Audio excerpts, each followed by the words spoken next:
ऐसा है कि सांसद बनने के बाद हमने अलवर में 108 ई गुरुकुल के लिए कार्य शुरू करा था।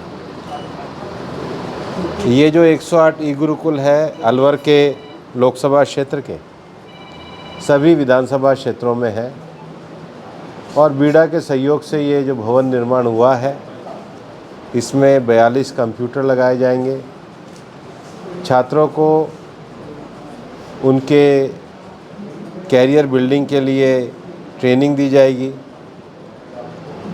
विद्यार्थियों के व्यक्तित्व विकास के लिए ग्रुप डिस्कशन, बुक डिस्कशन, विभिन्न तरह की प्रतियोगिताओं का आयोजन भी किया जाएगा।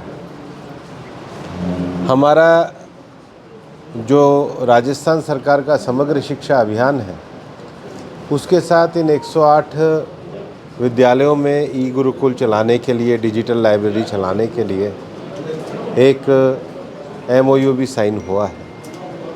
देश की जो अच्छी डिजिटल कंपनीज़ हैं उनके अलग अलग कोर्सेज़ भी यहाँ पर दिए जाएंगे और मेरा मानना है कि भिवाड़ी के विद्यार्थियों के लिए, उनके व्यक्तित्व विकास के लिए ये एक अच्छा स्थान सिद्ध होगा। आज के अवसर पर हमारे विधायक माननीय बालकनाथ जी, हमारे जिला अध्यक्ष महासिंह जी, हमारे पूर्व विधायक मामन सिंह जी और हम सब लोग यहाँ उपस्थित हैं। आने वाले समय में भिवाड़ी के विकास की दृष्टि से सभी विषयों को आगे बढ़ाने के काम को हम करेंगे। आपको पता ही है कि कल हमने वापस से भिवाड़ी की जो जल भराव की समस्या है उसको लेकर के दौरा किया था। बीच में प्रशासन के द्वारा जो 4-5 जगह थे, महाराज जी और मैंने उनकी लगातार चर्चा करी थी। आने वाली मंगलवार को हम राष्ट्रीय राजमार्ग पे रुकाव के लिए देश के केंद्रीय सड़क और परिवहन मंत्री नितिन गडकरी जी को भी प्रेजेंटेशन देने वाले हैं। हरियाणा के मुख्यमंत्री और राजस्थान के मुख्यमंत्री जी से हमने बात करी है।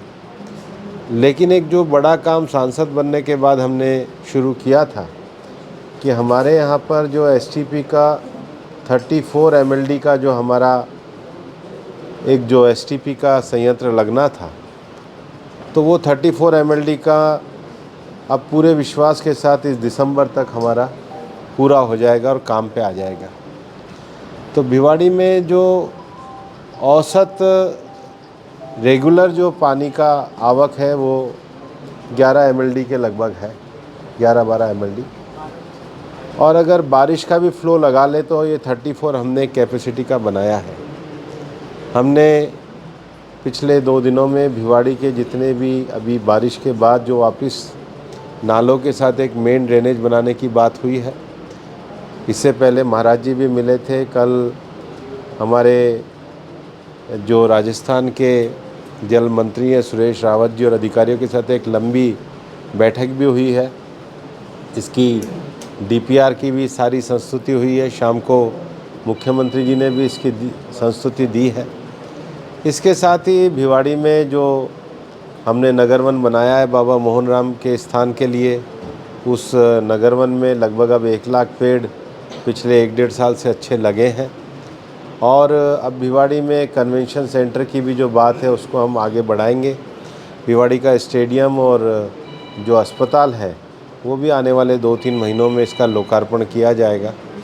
भिवाड़ी में लंबे समय से जो शहर के विकास के लिए भूमि की अभी जो लिटिगेशन पेंडिंग पड़ी हुई थी उसके लिए भी हमने मुख्यमंत्री जी को सुझाव दिया है।